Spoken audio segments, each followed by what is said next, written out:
कहानी की शुरुआत होती है कायरो नाम की एक लड़की से, जिसके माता पिता विदेश में रहते हैं। कायरो एक सुनसान घर में अकेली रहती है और उसे लिखने का बहुत शौक है। जंगल पार करके कायरो अपनी क्लास में पहुंचती है, जहां उसकी मुलाकात होती है जोनाथन मिलर से। जोनाथन एक आधे उम्र का आदमी है जो एक सफल लेखक बन नहीं पाया, इसलिए उन्होंने बच्चों को पढ़ाना शुरू कर दिया था। कायरो जब जोनाथन की क्लास में आई तो वो बताती है कि वो पहले ही सिलेबस की सभी किताबें पढ़ चुकी हैं। तभी उसकी दोस्त विनी भी क्लास में आती है। विनी उसकी अच्छी दोस्त होती है। दोनों क्लास के बाद खाने के लिए चली जाती है। जोनाथन कायरो के सामान में एक रोमांटिक बुक देखता है। तभी उसका दोस्त बोरिस वहां आ जाता है। बोरिस वो किताब उठाकर पढ़ने लगता है और फिर दोनों को पता चलता है कि ये किताब खुद जोनाथन ने लिखी थी। रात को जोनाथन अपनी पत्नी बिट्रिक को बताता है कि आज क्लास में एक स्टूडेंट उसकी किताब पढ़ रही थी। बिट्रिक इस बात पर ज्यादा ध्यान नहीं देती। अगले दिन जोनाथन और बोरिस देखते हैं कि कायरो जंगल से आ रही होती है। जोनाथन उससे पूछता है कि तुम जंगल से आती हो, तुम्हें डर नहीं लगता? कायरो जवाब देती है कि मैं ही उन जंगलों की सबसे डरावनी चीज हूँ। जोनाथन उसकी इस बात पर हंसने लगता है। फिर विनी और कायरो अपने घर जाती है। कायरो अपने नए कॉलेज एडमिशन को लेकर परेशान होती है, जिसमें उसे अपनी सबसे बड़ी कामयाबी के बारे में लिखना था। विनी मजाक में कहती है कि तुम अपने टीचर के साथ अफेयर कर लो और फिर उस पर लिखो। पहले तो कायरो को ये बात अजीब लगती है, लेकिन धीरे धीरे वो भी जोनाथन में दिलचस्पी लेने लगती है। अगले दिन जोनाथन कायरो को एक असाइनमेंट देता है। उसे अपने पसंदीदा लेखक की स्टाइल में एक स्टोरी लिखनी थी। अगर वो अच्छा लिखेगी तो उसे टेस्ट में पूरे नंबर मिलेंगे।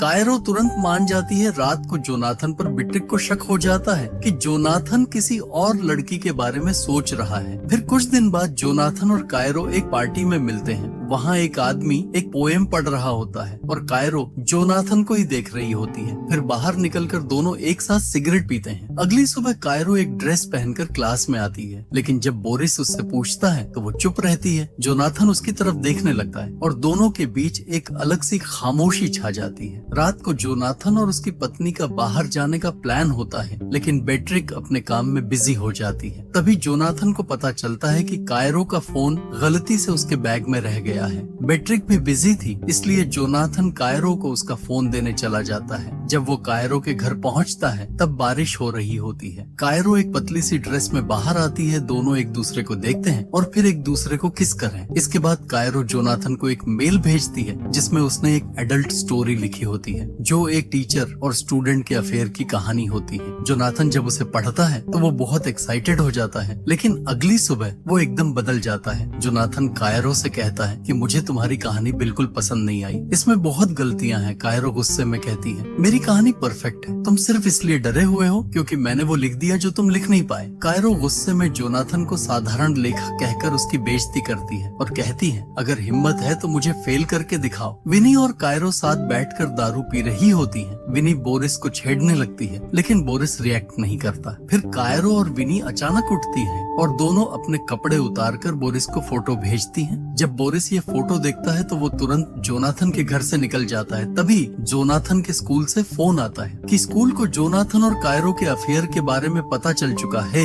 अगले दिन वाइस प्रिंसिपल कायरो और जोनाथन को बुलाकर पूछताछ करता है। कायरो सच बोल देती है कि दोनों सिगरेट साथ पीते थे, स्कूल के बाहर मिलते थे और जोनाथन ने उसे पहले ही असाइनमेंट दे दिया था। जोनाथन कुछ बोल नहीं पाता और वाइस प्रिंसिपल उसे सस्पेंड कर देती है। बोरिस जोनाथन से कहता है, तूने अपनी लिमिट क्रॉस की और अब भुगत रहा है। फिर जोनाथन घर जाता है तो उसकी और बिट्रिक की लड़ाई शुरू हो जाती है। वो पूछती, क्या तुम्हें उससे प्यार हो गया है? और कहती है कि मैं तुमसे तलाक लेना चाहती हूँ। फिर बिट्रिक कायरो से कहती है कि तुम्हारी वजह से जोनाथन की नौकरी चली गई, लेकिन कायरो को अब कोई फर्क नहीं पड़ता। वो कहती है कि जोनाथन ने मुझे कम समझा था, लेकिन अब उसे पता चलेगा कि मैं कौन हूँ और इसी के साथ कहानी खत्म हो जाती है।